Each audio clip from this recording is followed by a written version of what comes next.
Cette série a vraiment grandi avec son public. Elle est passée d'une série, on va dire, pour adolescents à maintenant presque une série d'horreur.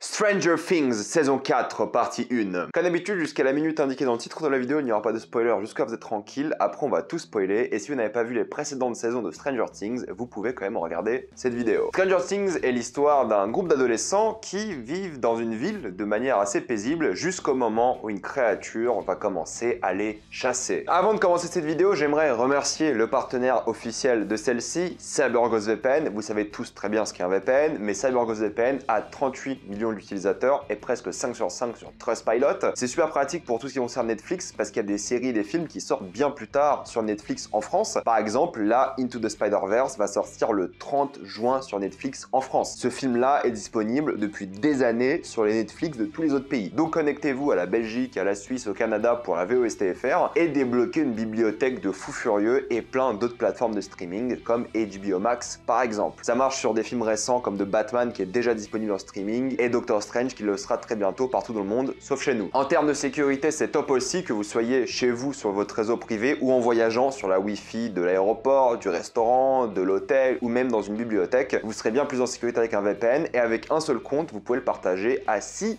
autres personnes, donc un compte pour 7 personnes. C'est disponible sur tous vos appareils préférés et c'est super simple d'utilisation, en 3 clics, c'est fait. Vraiment, tout le monde peut l'utiliser. Vous êtes satisfait et remboursé en 45 jours et vous avez une assistance technique en français 24h7.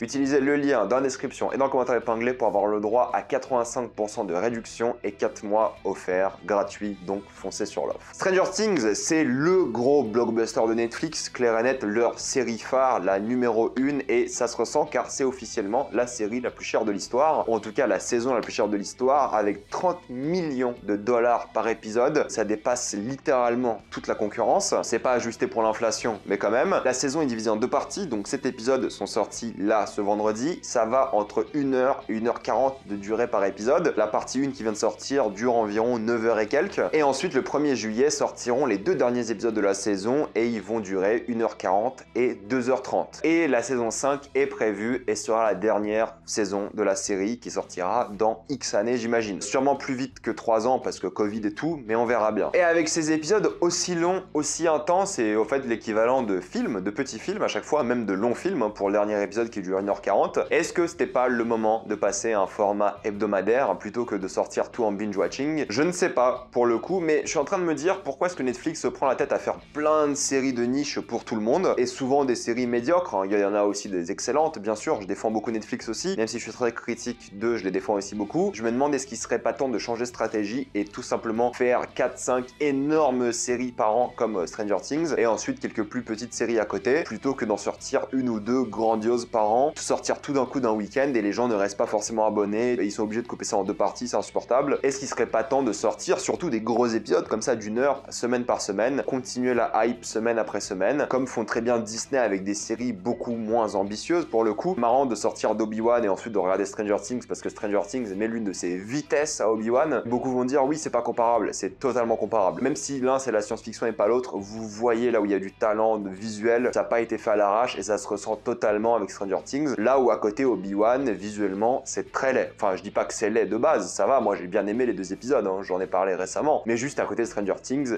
on dirait une série pour enfants. Je parle pas de l'audience ciblée, mais juste en termes de qualité et de mise en scène, on dirait une série qui a été faite par des enfants. J'exagère et je suis un peu méchant, mais honnêtement, visuellement, j'étais sur le cul de passer d'Obi-Wan à Stranger Things. En termes de mise en scène, de photographie, d'éclairage, d'ambiance, j'étais sur le cul. Enfin bref, je vais pas comparer les deux parce que c'est pas forcément honnête, parce que c'est pas le même objectif, mais j'aurais aimé qu'ils mettent l'argent de Stranger Things, le talent et le temps dans Obi-Wan. Ça aurait permis d'avoir déjà une série qui commence mieux que ce qu'on a eu. Et c'était déjà pas mal, mais bon, vous imaginez le potentiel de fou s'ils étaient aussi investis pour faire Stranger Things que pour Obi-Wan chez Disney. Enfin bref, je ne pense pas qu'un épisode par semaine de Stranger Things m'aurait déplu, voire au contraire, je pense que ça aurait créé une hype tout le long. On est toujours dans l'ambiance Stranger Things, donc teenager années 80, même si là ils ont un peu tous grandi, ils sont au lycée, des choses comme ça. Mais là où c'est intéressant, c'est que cette saison est bien plus horrifique que les autres, et au fait, pour moi, c'est presque une série d'horreur. Niveau violence, on y est carrément. Il y a des moments qui sont extrêmement violents, mine de rien, qui sont gore. Il y a des gens qui se font manger, il y a des gens qui ont leurs os cassés, mutilés. On est sur des moments quand même d'une extrême violence. Et j'étais assez étonné à quel point ça va loin. Ça déconne pas du tout. Il y en a pas beaucoup des scènes violentes, mais lorsqu'elles sont là, elles sont vraiment là. Donc on est sur une ambiance beaucoup plus horrifique. Ça tente pas forcément des jumpscares, mais l'ambiance est pesante, l'ambiance est glauque. Il y a quelques petits moments de comédie, surtout de comédie de stoner et de choses comme ça, qui est là pour intervenir. Il rigole aussi pas mal avec le satanisme et à quel point c'est juste ridicule pour, on va dire, alléger l'ambiance, mais sinon c'est une ambiance quasi horrifique, d'aventure horrifique, et ouais, c'est super bien. J'adore l'ambiance. Ce mélange horrifique années 80, pour moi, ça cartonne. Même le fameux To Doom de Netflix a été un peu modifié. Et au fait, tu vois que c'est une série qui a grandi avec ses spectateurs. Et je suis bien content que ce soit le cas parce que là, clairement, on ne rigole plus du tout. Et j'adore ça. Et si on parle d'années 80, il y a évidemment des tubes des années 80, de la musique, mais pas beaucoup. Voilà, c'est pas vraiment la nostalgie des références à gogo comme aurait pu être par exemple les premières saisons un petit peu. Là, c'est des musiques bien plus différentes. Il y a une musique qui sort directement de l'un de mes films préférés. Koya Niskatsi, je sais pas si je prononce bien, mais peu importe. Enfin, c'est l'une de mes BO préférées en tout cas. Et ils ont repris l'une des BO du film pour la série. C'est l'une de mes compositions orchestrales préférées et j'étais à fond quand j'ai entendu. C'était vraiment magnifique et vraiment j'étais scotché musicalement, je trouve. Musicalement, ils ont fait un vrai effort. T'entends la musique, tu la ressens. Et c'est pas juste parce qu'il y a des références aux années 80. Et t'as cette musique de synthé qui est super mémorable. Et t'as aussi ces pièces orchestrales, surtout vers la fin, qui sont grandioses. Mais là où Stranger Things met une vitesse totale à quasiment toutes les séries que j'ai vues de ma vie, c'est visuellement. Les 30 millions par épisode, on les ressent clairement et je suis bien content qu'on les ressente. C'est les frères Duffer qui font encore une fois la série, scénarisent et réalisent pas mal d'épisodes, réalisent les plus marquants ou presque. Il y a une diversité des décors et une qualité des décors qui est folle. On va dans plein d'endroits différents, c'est pas juste le lycée ou des choses comme ça, alors pas du tout, on passe pas du tout le temps au lycée d'ailleurs. On a une diversité folle, on voit la qualité des décors, on voit la qualité des effets spéciaux. Au fait, là où je parlais d'Obi-Wan, où je vois les écrans, je vois les fonds verts, là avec Stranger Things, il s'est beaucoup mieux intégré, c'est beaucoup mieux orchestré et les décors, les visuels et tout sont magnifiques. Évidemment, t'as des moments, c'est l'upside down, mais du coup t'es obligé d'avoir ça en effets spéciaux, mais clairement c'est d'une qualité folle, les effets spéciaux sont fous, les décors sont magnifiques et la mise en scène est exceptionnelle. Le nombre de transitions incroyables, le nombre de plans séquences, j'ai halluciné, le nombre de moments où la mise en scène se mélange parfaitement aux effets spéciaux, c'est d'une fluidité absolue. Il y a des plans zénithal, peu importe, qui sont vraiment magnifiques et assez récurrents. T'as des idées de mise en scène tout le temps dans les dialogues, dans l'action, c'est ultra généreux dans l'action aussi, de ce point de vue là, y a rien à dire, mais même dans les dialogues, ça bouge, ça agit, les acteurs ils ont l'occasion de bouger un peu, de faire des choses, ils sont pas juste caméra, champ contre champ et puis basta. C'est super dynamique, ça s'arrête jamais, c'est super bien monté je trouve, il y a une sorte de tension dramatique à certains moments par la mise en scène, ça arrive à créer ce stress, cette tension, c'est magnifique. Et ils se sont vraiment fait plaisir, mais dans le bon sens du terme, ils sont vraiment allés chercher un côté artistique. Un exemple tout bête, à un moment on voit Eleven dans la série, elle est en train de courir dans un couloir, et la caméra tourne sur elle-même. Dans 99% des séries, ils n'auraient pas fait car ça coûte cher de faire ça, et c'est pas forcément bénéfique, mais ça servait vraiment à la scène, parce que c'était le monde d'Eleven qui se retournait, et ça changeait vraiment sa perspective sur plein de choses, et au fait c'est de la mise en scène de cinéma tout simplement. On est face à 7 épisodes qui sont faits comme des films, en même temps c'est le budget de petits films, c'est des films de 30 millions de dollars. Et là, visuellement, ils ont pas tout claqué dans, je sais pas, les acteurs et tout, comme j'avais peur, hein. Ils ont claqué ça dans les visuels, dans la mise en scène, dans le talent, et ça prend vraiment son temps, et c'est magnifique. Il y a une vraie composition des cadres, les acteurs sont bien dans le cadre, bien installés, l'éclairage est dingue à certains moments, il y a toujours des contrastes, toujours des beaux moments, c'est pas juste l'éclairage du studio série télé. Je sortais d'Obi-Wan où l'éclairage était tellement basique comparé à ça, qu'en fait ça m'a fait revoir Obi-Wan à la baisse. Je me dis putain, mais en fait pourquoi on n'a pas eu la qualité de Stranger Things de Obi-Wan? J'arrête de tacler Obi-Wan parce que vous savez que je l'aime beaucoup, mais juste le choc était là quoi. Il y a plein d'idées, à chaque idée de mise en scène, comme je vous ai donné l'exemple sur Eleven, ça sert l'histoire, la narration, l'évolution du personnage, et c'est vraiment une tuerie. Visuellement, c'est magnifique. C'est peut-être la série qui m'a visuellement le plus impressionné de ma vie en fait. Ou alors dans le top 5 facile. De tête, il y en a très peu qui peuvent rivaliser le travail qui a été fait. En même temps, c'est normal, c'est la série la plus récente, le plus gros budget. Dieu merci qu'elle est bien visuellement. Dieu merci vraiment. Mais il faut rendre à César ce qui est à César et dire que bah évidemment, c'est l'une des plus belles séries que vous allez voir de votre vie. Juste regardez les mouvements de caméra, regardez ce qu'ils ont fait, le positionnement des acteurs et tout, mais c'est n'importe quoi, c'est abusé. Ils ont été beaucoup trop forts. En termes d'histoire, je trouve qu'ils sont assez forts. Il y a quelques petits trucs à droite à gauche qui sont un peu moins forts que d'autres, mais globalement tout est bien. Il y a beaucoup d'intrigues, chaque personnage a des motivations, chaque personnage va être dans un groupe, mais dans ce groupe-là, chaque personnage aura ses propres objectifs. Il y a un objectif commun de groupe, et les personnages seront divisés en plusieurs groupes, mais ils ont tous leur objectif à eux. Donc il y a un côté vraiment personnel où les personnages évoluent, en même temps, il y a un truc de groupe où ils ont un objectif commun. Donc il y a beaucoup d'intrigues, elles sont toutes vraiment divertissantes. Il y en a une que j'ai un peu moins aimée, et ils l'ont complètement éclipsée, surtout à la fin, ils ont complètement oublié cette intrigue, mais globalement, toutes les intrigues sont divertissantes. Il y a aucun moment où je me suis dit, oh, pas envie de reparler d'eux. Non, chaque moment, j'étais captivé par l'image. Chaque épisode est passé super vite parce que les histoires l'histoire m'intéressait, je voulais voir la suite à chaque fois, cliffhanger après cliffhanger. J'ai failli faire une nuit blanche à cause de cette série, mais je me suis dit quand même, on va se calmer. Ils ont tous une évolution, pas beaucoup pour le coup, mais en même temps on les connaît depuis 4 saisons déjà, plus besoin de les faire évoluer. Là ils ont juste leur motivation, leurs objectifs et ça suffit. Les dialogues sont vraiment naturels, on dirait vraiment des adolescents qui se parlent et ça c'est vraiment bien. On est encore une fois sur cette enquête d'aventure surnaturelle et beaucoup vont dire c'est répétitif, mais écoutez, peu importe si c'est répétitif ou cliché comme beaucoup ont dit, si c'est bien exécuté, c'est ce qui compte. Ça peut être cliché, et c'est un peu cliché à certains moments, c'est vrai, ça peut être répétitif, ok, mais si ça arrive à un peu changer les choses, à innover un petit peu, même si le concept reste le même, hein, c'est l'upside down, des monstres qui arrivent, c'est la même chose, mais s'ils arrivent à changer un peu le ton, s'ils arrivent à faire évoluer et à bien exécuter la série, que ce soit répétitif ou cliché, il n'y a pas d'importance. Si c'est bien, ça s'arrête là, et c'est très bien. Même d'un point de vue thématique, ça parle beaucoup d'enfance, de traumatisme, et je trouve qu'ils sont vraiment allés à fond sur ça aussi. J'ai adoré tous les personnages, leurs histoires, leurs intrigues, j'adore les acteurs, je trouve qu'ils sont tous formidables, ils donnent des performances de cinéma à certains moments, ils sont excellents. Tu vois qu'en fait ils ont pris le temps pour faire la série, ça se ressent dans les acteurs, de la manière dont ils peuvent s'exprimer dans la série, c'est vraiment super bien fait. L'émotion est là, c'est glaçant, c'est choquant, ça fait même peur à certains moments. Il y a des surprises, c'est émouvant, c'est triste. Honnêtement, là Netflix pour conclure cette saison 4 partie 1 de Stranger Things, c'est du très haut niveau. C'est clairement l'une des meilleures saisons que j'ai vues de série de ma vie. Pour le coup, c'est leur série porte-étendard Netflix et ça ne déçoit pas. Et ils ont bien compris que ça ne déçoit pas, et ils ont bien compris qu'il fallait aussi l'arrêter avec la saison 5. Ils ont bien compris qu'ils ont un truc vraiment spécial et ça a déjà marqué la culture cette série et ça continue de ne pas décevoir. Et oui, c'est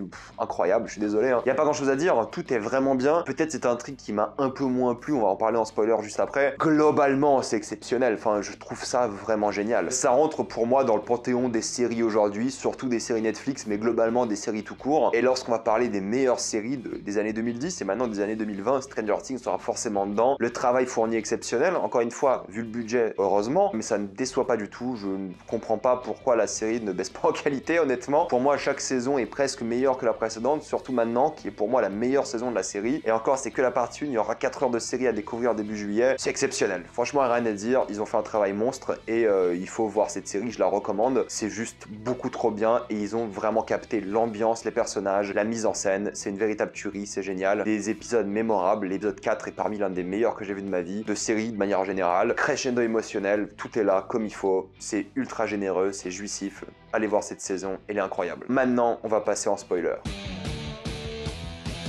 Pas beaucoup de choses à dire parce qu'en fait, on a des choses à dire quand c'est mauvais. Mais là, c'est loin d'être mauvais, c'est exceptionnel d'ailleurs, hein. Juste incroyable. Et au fait, pour parler un peu en spoiler, la seule intrigue qui m'a un peu déçu, parce qu'en fait, je l'aimais bien, mais on l'a juste éjecté à la fin surtout, c'est l'intrigue de Jonathan, Michael. Ils ont quasiment disparu au fait. Surtout vers la fin de la série, on en parle très peu et tu vois qu'ils font une sorte de quête secondaire. Tu vois que c'est pas la quête principale. Je dis pas que c'est inutile ce qu'ils font, loin de là, et je trouve que ça permet d'alléger un peu la série, un peu plus d'humour et tout. D'accord, c'est cool. Et c'est quand même très bien fait, mais ça m'a juste déçu parce que j'avais vraiment l'impression qu'ils savaient pas trop quoi faire avec ces personnages là et ils les ont mis dans une quête secondaire et même si c'est loin d'être mauvais, c'est même très bien comparé au reste de la série où chaque intrigue m'avait aux tripes, où chaque intrigue il y avait du stress, du suspense. Celle-ci était plus comique, plus drôle et ça calmait le jeu et tant mieux qu'elle soit là. Donc je dis que c'est un peu une déception mais elle reste quand même très bien. J'aime beaucoup tout ce qu'ils font, surtout quand ils arrivent à la maison où il y a ces enfants qui font n'importe quoi. C'est super drôle, c'est bien fait et c'est vrai que pour le coup la série les éclipse un peu, surtout dans le dernier épisode. En même temps vous allez me dire dernier épisode, mais je sais même plus il y a qui dans le dernier épisode tellement il dure longtemps cet épisode, 1h40 quand même. Mais en plus ça permettait d'avoir le stoner qui était là, qui était assez drôle à suivre et qui m'a bien fait marrer tout le long de la série. L'une des plus grosses surprises pour moi c'était l'intrigue de Hopper qui était donc en URSS, côté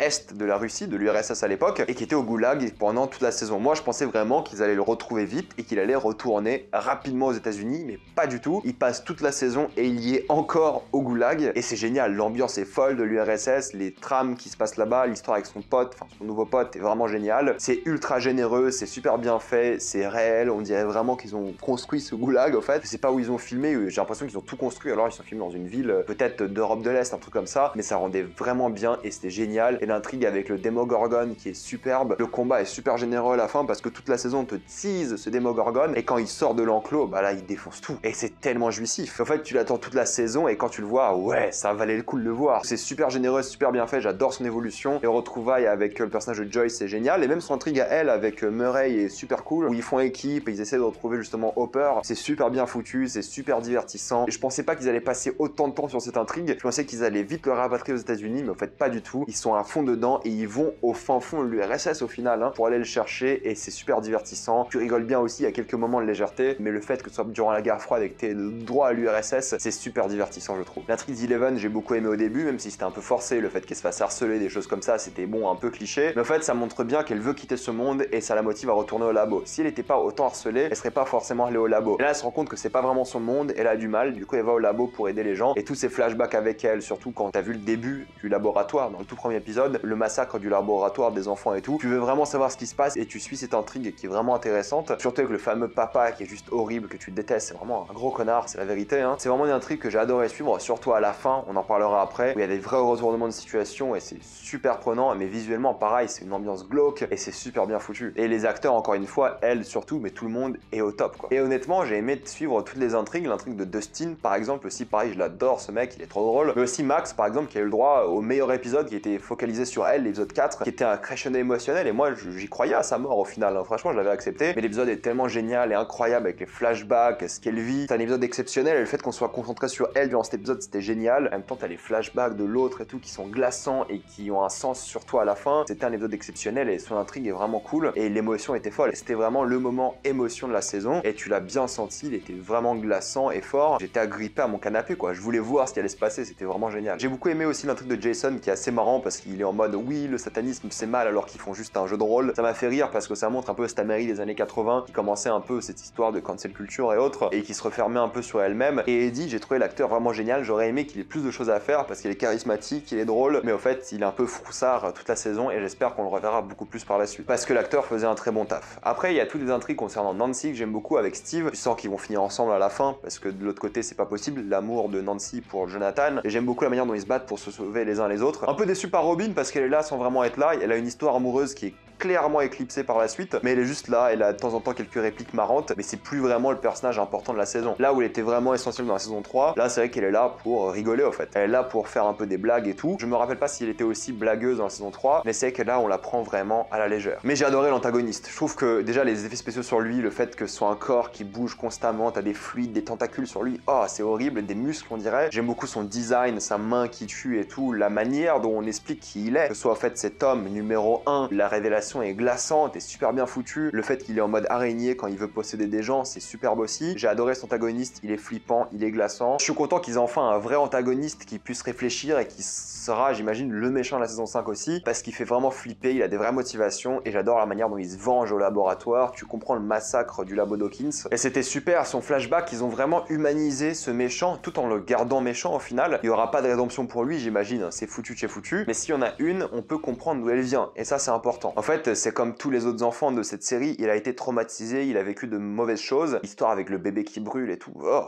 horrible. Le côté métaphore de sa vie et tout, le côté qu'il soit exclu de la société, de sa famille, j'ai adoré ce qui s'est passé avec lui, j'ai adoré un peu le fait que ce soit la source de tout ça. Enfin bref, le twist final est fou et super bien amené et c'était vraiment génial. Je vais m'arrêter là, mettez-moi dans les commentaires ce que vous avez pensé de cette saison, avez-vous adoré, détesté, quelles étaient les intrigues que vous avez moins aimé, plus aimé, est-ce que pour vous la série est décevante ou alors est-ce que c'est une masterclass, à vous de me dire dans les commentaires. Comme d'habitude, pensez à vous abonner à la chaîne pour plus de vidéos, mettez un j'aime, ça aide beaucoup la chaîne. Suivez-moi sur tous mes réseaux, mais avant de quitter cette vidéo, pensez à utiliser le lien dans la description et dans le commentaire épinglé pour débloquer tout internet et tous les contenus films et séries que vous voulez avec CyberGhost VPN. Sécurité plus accessibilité uniquement pour 1,84€ par mois et avec 4 mois gratuits offerts, donc foncez sur cette offre et moi je vous dis à la prochaine fois, salut à tous.